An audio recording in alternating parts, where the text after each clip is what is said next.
Bismillahirrahmanirrahim. پرون ویلي مونږه abstract noun, concrete noun, material noun.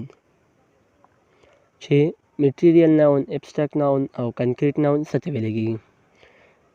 نننی ټاپک دی زمونږه په collective noun او په compound noun باندې. چې collective او compound څه ته ویل کېږي. ویډیو مو خوښه شوه ویډیو لایک کړئ او چینل ضرور سبسکرایب کړئ.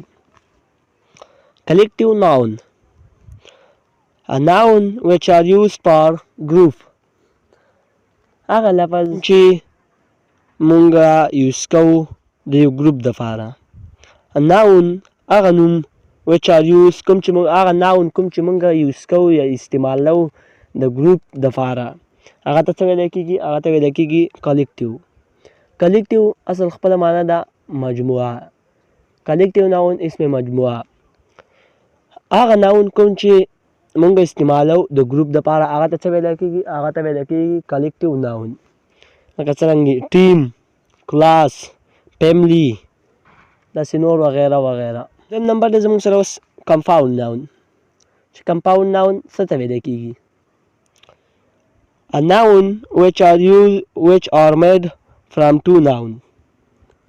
هغه لفظ هغه noun کوم چې د دوو لفظونو نه جوړ شي هغه ته څه ویلی کېږي؟ هغه ته ویلی کېږي compound noun.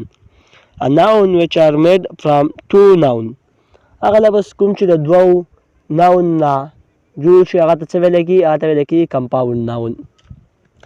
لکه څرنګې یو توت ځان لري که نه او بل پیسټ، نو دا رایوځای شي دې ته څه ویلی کېږي؟ ټوت پیسټ. بل دی پوټ او بال. پوټ خپې ته ویلی کېږي او بال ته ویلی کېږي د خپو بال، نو دې په شریکه څه ویلی کېږي؟ فوټبال. لکه باتروم، کلاس روم، دا زموږ سره compound noun دي.